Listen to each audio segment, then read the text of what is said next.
From the ABS-CBN studios, narito na ang pamilya ni Kuya.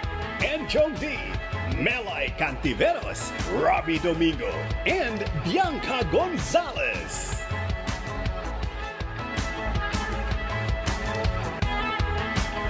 Kapamilya, nitong nagdaang mahal na araw, nagkaroon ng pagkakataon ng mga teen housemates na magnilay sa sakripisyo ng kanilang mga mahal sa buhay.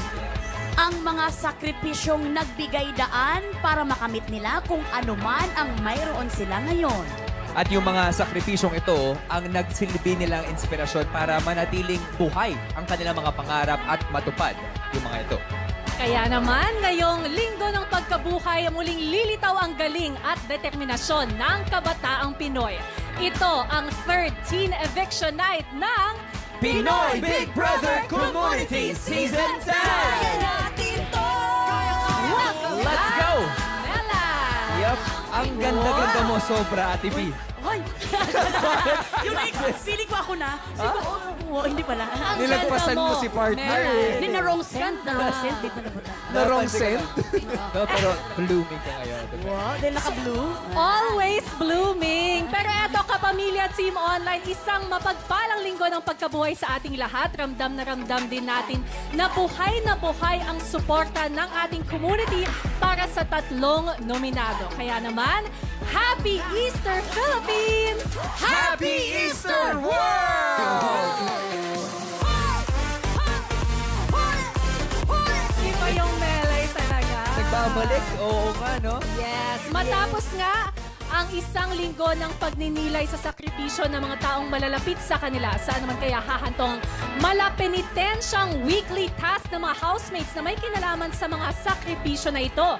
Kapamilya at Team Online, panoorin niyo to. Malaking sakripisyo nga ang kaakibat nitong weekly task ng ating mga teen housemates. Tapos si Kuya, kilala natin, di ba? Nile-level up talaga. Puro mga dagdag na hamon ni Kuya para sa ating teen housemates. Sobra. So mamaya, malalaman natin kung mapagtatagumpayan ba ito ng mga teen housemates. At syempre, maya-maya lang malalaman din natin kung sino sa mga nominado ang magtatagumpay sa eviction ito. At para magabayan ng ating taong bayan, mamaya kakausapin ko na mismo sina Rob, Steph at Stephanie. At speaking of sakripisyo, kasama natin mamaya na sasalubong sa kung sino man ang lalabas ng bahay ang mga kapamilya nilang inspirasyon din ng ating mga teen housemates. Siyempre, sa kanilang pagsasakripisyo. Pero, kumusta naman kaya ang boto ng mga Comunizens? Buhay na buhay ang community natin ngayong linggo ng pagkabuhay. Robbie! At ang na-miss nating partner? Ay! Yes! Yes. Thank you, Robbie G. Na-miss mo talaga daw ako, sabi. At saka si Ate V, at saka si partner. Hoy, pero ako... Na-miss kita sobra. Kala ko naman sino nagsabi. Hoy, pero alam mo talagang, speaking of sacrifice, talaga ako, sinasacrifice ko ang pamasahe ko from Jensen. All the way from Jensen ako. Totoo? Everyday na ako mag-Jensen para lang sa Pinoy Big Wow, Brother. Ang tindi mo talaga. Uwian lang ito talaga. Maraming natuwa sa statement mo. Pangako mo yan, Hoy, Charlo. Okay. Hoy, pero tonight, mag-sacrifice na rin ang ating mga Comunizens. Kasi kagaya ng ating weekly task sa mga housemates, Comunizens, buhatin nyo na ang mga sinusuportahan yung nominado habang may oras pa. Dahil narito na ang kasalukuyang lagay ng mga boto sa Kumu as of 6:30 p.m. Narito ang tally ng inyong votes to save sa Kumu. Kita po natin housemates A, B, and C, Melay. Yes, narito ang vote to save.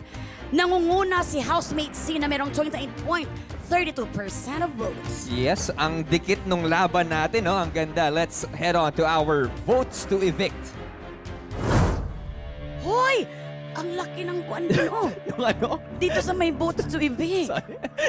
Ito na si housemate A with negative 10.25% nangunguna siya at dulo si housemate C with negative 0.4% of their votes. Oh my God, para makakahabol pa ito. Kasi Oo. meron pa tayong ilang minuto. Totoo yan, totoo yan.